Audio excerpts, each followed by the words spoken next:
4 मार्च को 3:30 पीएम को nothing phone 3A series launch होने वाला है। क्या नथिंग फोन 3A सीरीज सिर्फ एक फोन होगा? मुझे नहीं लगता है। मुझे लगता है ये एक स्ट्रेटजी है और ये स्ट्रेटजी एप्पल के स्ट्रेटजी के ठीक उल्टा चल रही है। स्टीव जॉब्स एक क्लोज्ड इकोसिस्टम बनाना चाहते थे, कार्ल पे एक ओपन डिसरप्शन लाना चाहते हैं। तो क्या यही फ्यूचर है या बस एक मार्केटिंग गिमिक है? जानेंगे आज की इस वीडियो में। नथिंग फोन 3A सीरीज में एक्सपेक्टेड है नथिंग फोन 3A और nothing phone 3A pro. Specification wise अभी तक जो एक्सपेक्ट किया जा रहा है अलग अलग रूमर्स के मुताबिक 6.77 इंचेस का AMOLED display with 120 hertz refresh rate. मुझे लगता है ये डिस्प्ले साइज सही है, एमोलेड डिस्प्ले जरूरी है और 120 हर्ट्ज रिफ्रेश रेट तो मैंडेटरी हो गया है आज के डेट में। 3000 निट्स तक का पीक ब्राइटनेस कह रहे हैं कि हो सकता है इन फोन्स में, जो कि मुझे लगता है बहुत बड़ा प्लस पॉइंट है, क्योंकि अब तो समर भी आ रहा है, धूप भी तेज हो रही है, खास करके मुंबई जैसे शहर में जहाँ इतनी धूप पड़ती है।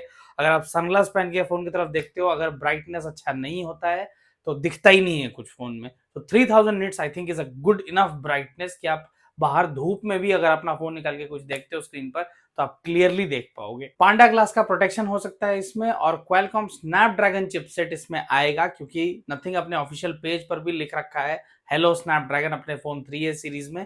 अब बहुत सारे रूमर्स के मुताबिक एक्सपेक्टेड है कि Qualcomm Snapdragon 7S Gen 3 processor हो सकता है। लेट्स सी, वो तो 4 मार्च को ही पता चलेगा। 3A सीरीज में 8GB रैम 128GB स्टोरेज और 12GB RAM 256GB storage expected है और 3A प्रो सीरीज में 12GB RAM 256GB storage variant expected है। ट्रिपल रियर कैमरा भी एक्सपेक्टेड है, 50 मेगापिक्सल का प्राइमरी सेंसर, 8 मेगापिक्सल का वाइड एंगल लेंस और फिर 50 मेगापिक्सल का टेलीफोटो सेंसर। 3A सीरीज जो होगा ना, उसमें बोल रहे हैं कि टेलीफोटो सेंसर में हो सकता है 2x optical zoom with 30x digital zoom. Digital zoom is जब आप जूम करते हो ना अपने कैमरा से, तो कुछ बटन होते हैं वहां पे 1x 2x, that is digital zoom, जहां तक लेंस एक्चुअली काम करता है। उसके बाद वो फिर सॉफ्टवेयर की हेल्प से वो डिजिटल जूम होता है, जहां जो इमेज है या जो वीडियो है वो पिक्सेलेट भी होना शुरू हो जाता है, मतलब डिस्टॉर्ट, मतलब अजीब सा एकदम नॉइज आने लगता है पिक्चर में, दैट इज डिजिटल जूम, जो कि 30x तक हो सकता है। और 3A प्रो सीरीज में बोला जा रहा है कि जो टेलीफोटो सेंसर होगा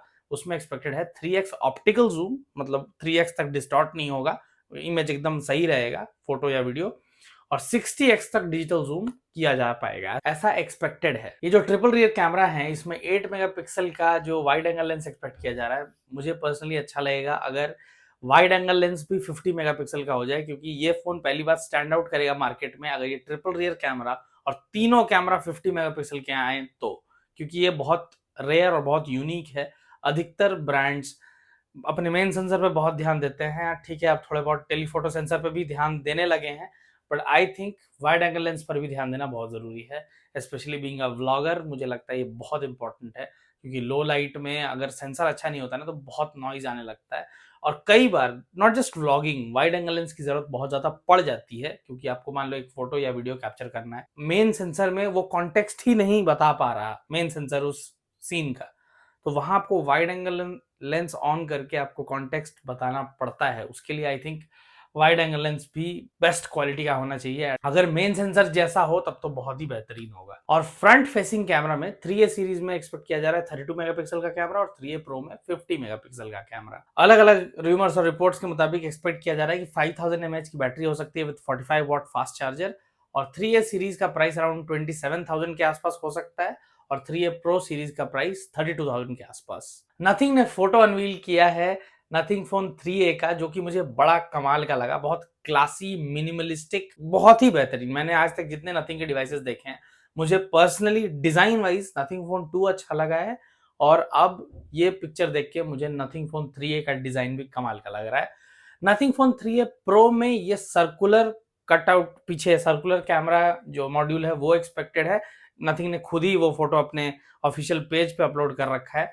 तो phone 3A design wise, sorry phone 3A pro design wise मुझे बहुत अपीलिंग नहीं लगा, पर फोन 3A का डिजाइन मुझे वाकई पसंद आया। एक मिस्ट्री बटन जो कि फोर्थ बटन होगा राइट साइड में, वो भी एक्सपेक्टेड है इन फोन 3A सीरीज में। बहुत लोग कह रहे हैं कि ये हो सकता है जैसे इसको कस्टमाइज कर सकते हैं शॉर्टकट्स के लिए, जैसे आईफोन में एक्शन बटन आया है, कुछ उस तरीके का ये हो सकता है, पर नथिंग इसको सेकेंडरी मेमोरी कह रहा है।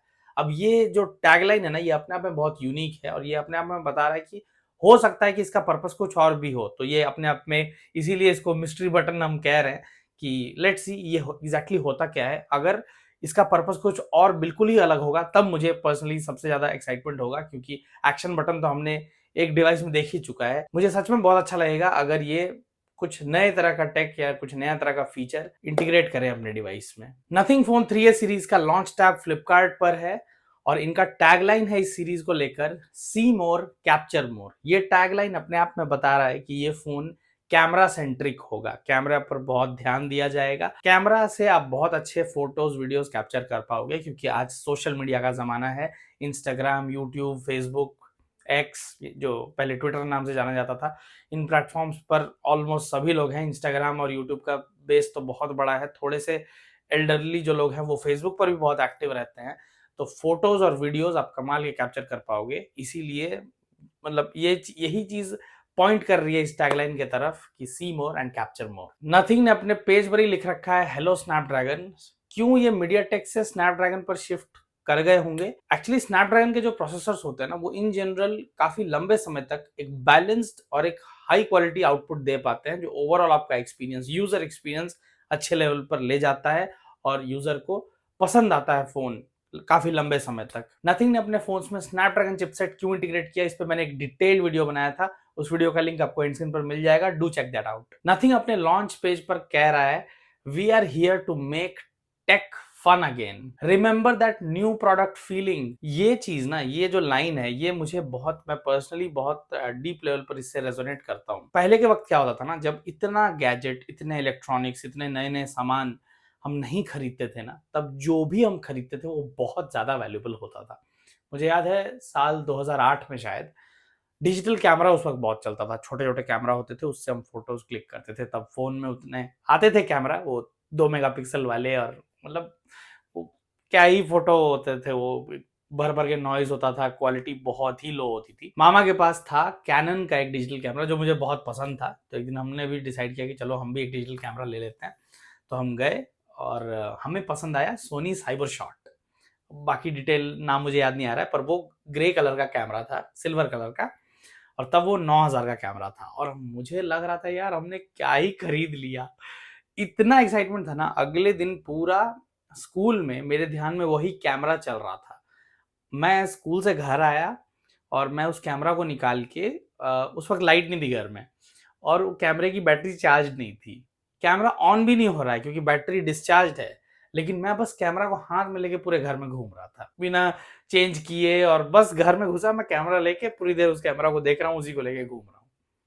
इतना एक्साइटमेंट था उस एक टेक का, उस एक गैजेट का, उस एक नई चीज का। आज कुछ भी खरीद लो, ज्यादा फर्क नहीं पड़ता, थोड़ा बहुत, अब नया आईफोन ले लो तो थोड़ा एक्साइटमेंट होता है। आज की डेट में एक्साइटमेंट सिर्फ टेक से नहीं होता, किसी नई चीज से नहीं होता, उस नई चीज को स्टैंड आउट करना पड़ता है बाकी सारी चीजों से, तब उसको लेने का एक्साइटमेंट होता है। तो ये यहाँ जो नथिंग कह रहा है ना, इससे ये समझ में आ रहा है कि ये इनका पूरा फोकस है अपने डिवाइसेस को, अपने प्रोडक्ट्स को स्टैंड आउट करवाने में इस क्लटर्ड मार्केट से, जहां हर वीक ही ऑलमोस्ट महीने में तो भर भर के डिवाइसेस लॉन्च होते रहते हैं, अलग अलग रीजन में रीब्रांड करके भी लॉन्च कर दिए जाते हैं, कई बार सेम ही चीज चला रहे हैं माइनर इंप्रूवमेंट्स करके। वहां पे स्टैंड आउट ये कर रहे हैं। सबसे पहले तो इन्होंने डिजाइन से स्टैंड आउट किया ही है, इनका transparent design, glyph interface, nothing OS, minimalist design, minimalist जो यूजर एक्सपीरियंस है, यूजर एक्सपीरियंस सेंट्रिक रखा है अपना जो गैजेट्स है और जो एक्सपीरियंस वो प्रोवाइड करते हैं, उससे ये खुद को स्टैंड आउट करवा ही रहे हैं इस मार्केट से। पर इस टैगलाइन से समझ में आ रहा है कि आगे भी इस चीज को कंटिन्यू रखेंगे। That's how they will make tech fun again, this is what is expected. और कुछ डेटा भी है जिससे ये दिख रहा है कि नथिंग का क्रेज और नथिंग जो टेक बना रहा है वो उसको फन वापस से क्रिएट कर पा रहा है उस टेक से। जब नथिंग फोन 2A लॉन्च हुआ था ना, तो पहले 60 मिनट्स यानी पहले 1 आवर में अराउंड 60,000 यूनिट्स बिके थे। अगर हम एक यूनिट नथिंग फोन 2A का 20,000 का भी अगर हम कंसिडर करें, तो पहले घंटे में नथिंग का सेल ₹120 करोड़ का हो चुका था। 120 करोड़ का सेल एक घंटे में। और CMF फोन 1 जब नथिंग ने लॉन्च किया था, तो पहले 3 घंटों में अराउंड 1 लाख यूनिट्स बिके थे, which makes it around 150 crore. 3 घंटे में 150 करोड़ रुपए का revenue. They are making tech fun again, ये इन नंबर्स से तो दिख रहा है। अब नथिंग फोन 3A का जब एक्चुअल सेल शुरू होता है तब वहां पर नंबर्स क्या होंगे ये देखना काफी दिलचस्प होगा, क्योंकि हम फिर कंपेयर भी कर पाएंगे। ऐसा इसलिए भी है ना क्योंकि नथिंग के लिए मार्केटिंग मतलब सिर्फ एड्स चलाना नहीं है, सोशल मीडिया बज और जो एक लॉयल फैन बेस है ना, मैंने देखा है नथिंग के जो यूजर्स है ना और जो थोड़े टेक में इंटरेस्टेड भी हैं, ये लोग खुद को अलग आइडेंटिफाई करते हैं मार्केट में। जैसे एप्पल वाले नहीं नहीं हम तो एंड्रॉइड नहीं यूज करते, हम आईफोन वाले हैं, वो थोड़ा होता है ना एक आइडेंटिटी होती है एप्पल वालों की। वैसा नथिंग का भी है कि ठीक है हम एंड्रॉइड में तो हैं but we use Nothing, we are different. एक टाइम पे ये वन प्लस पे हुआ करता था और वन प्लस जैसा अपने लॉयल फैन बेस और बाकी हाइप क्रिएट करता था जिससे मैसिव एक जंप देखने को मिलता था, खास करके कोई नया डिवाइस लॉन्च होता था तो वन प्लस का, वही अब नथिंग में भी देखने को मिल रहा है। मुझे नथिंग का एक प्लस पॉइंट ये भी लगता है ना कि ये सिर्फ डिवाइसेस और हार्डवेयर पर ही फोकस नहीं करते हैं, ये ओएस और नए नए जो सॉफ्टवेयर अपडेट्स होते हैं ना इसको भी सही तरीके से रोल आउट करते हैं। जब नए फीचर्स नए अपडेट्स बताए जाते हैं ना क्लियरली यूजर्स को, तो उससे बहुत सारे यूजर्स बहुत सारे ऐसे फीचर्स को यूज करना सीख जाते हैं ना जो अदरवाइज बस पड़े ही होते। अगर आप क्लियरली बता देते हो कि हाँ इस फीचर को ऐसे यूज करना है, तो मुझे लगता है प्रॉपर यूटिलाइजेशन हो पाता है उस प्रोडक्ट का जिसके लिए एक इंसान ने एक सर्टेन अमाउंट पे किया है। अगर उसने पे किया है तो अच्छा है ना कि वो यूज कर ले उन फीचर्स को जो एनीवे पड़े रहते हैं। यूजर को लगता है कि यार इतना कौन दिमाग लगाएगा इन चीजों को सीखने में, उसको सिंपली किसी ने बता दिया। ठीक है, हो सकता है सब यूजर्स नहीं भी करें, पर फिर भी कुछ यूजर्स ने भी किया तो आई थिंक उन्होंने जो पे किया है उसके बदले वैल्यू उनको मिल जाएगी। और ये ब्रांड लॉयल्टी भी रिफ्लेक्ट करता है यूजर्स का, क्योंकि यूजर्स भी इंटरेस्टेड होते हैं जो अपडेट्स आते हैं। वो बात सिर्फ यहीं तक नहीं है कि आपने एक डिवाइस रोल आउट किया और वो सेल हो गए और बात खत्म, नहीं, उसके बाद अपडेट्स जो आ रहे हैं उनको भी प्रॉपर्ली इन्फॉर्म किया जा रहा है। यूजर्स भी जब कस्टमर्स भी जब कम्युनिकेट कर रहे हैं प्रॉपर्ली, तो एक कनेक्ट बनता है कस्टमर बेस है और जो कंपनी है उसके साथ, तब आई थिंक कंपनी एक अच्छा ग्रोथ हासिल करती है। नथिंग ना क्लीन यूजर इंटरफेस और यूजर एक्सपीरियंस को टारगेट कर रहा है, खास करके बजट और मिड रेंज सेगमेंट में। क्लीन और क्लटर फ्री मिनिमलिस्टिक एक्सपीरियंस देना ना काफी एक्सपेंसिव होता है, क्योंकि ब्रांड्स के लिए ब्लोटवेयर्स डालना मतलब अनवांटेड एप्स। आप मान लो यूजर हो और मैं एक डिवाइस बना रहा हूँ, एक फोन बना रहा हूँ, तो ब्लोटवेयर जो अनवांटेड एप्स हैं, आपको चाहिए नहीं वो एप्स, लेकिन वो एप्स डालने से क्या होता है ना, कंपनी जिनके एप्स इंस्टॉल किए जा रहे हैं फोन में, वो कंपनी स्मार्टफोन मैन्युफैक्चरर को पे करती है कि मेरे एप्स डालो फोन में। तो वो एक रेवेन्यू सोर्स बन जाता है, फोन बनाने में खर्च आ रहा है ना, तो वो एक रेवेन्यू सोर्स बन जाता है। तो फिर कस्टमर को कम प्राइस पे भी फोन दिया जा सकता है, क्योंकि पूरा एक मशीनरी चल रही है फोन को बनाने में। कम प्राइस पे कैसे दिया जाए, तो ये एक तरीका होता है। और भी कई सारे तरीके होते हैं जिससे कॉस्ट को मिनिमाइज किया जाता है, पर एक मिनिमलिस्टिक एक्सपीरियंस देना काफी एक्सपेंसिव होता है, और वो भी बजट और मिड रेंज सेगमेंट में देना, ये काफी कमाल की बात है, क्योंकि ये एक चीज है जो क्लियरली स्टैंड आउट करवा देती है नथिंग को बाकी ब्रांड्स के कंपैरिजन में। बाकी क्लीन एक्सपीरियंस जो ब्रांड्स देते हैं वो एकदम फ्लैगशिप ही है, तो उसके कंपैरिजन में ये एक एज है नथिंग का। और ये डेटा से भी दिख रहा है, थर्ड कंसेक्यूटिव क्वार्टर में, Q3 ऑफ 2024 में 510% ईयर ऑन ईयर ग्रोथ हुआ था रेवेन्यू में। 510% मतलब ऑलमोस्ट 5 टाइम्स। सेम क्वार्टर मान लो 2023 के थर्ड क्वार्टर में अगर ₹1 का रेवेन्यू हुआ था, तो 2024 के थर्ड क्वार्टर में ₹5 का रेवेन्यू हुआ है। 5 टाइम्स जंप।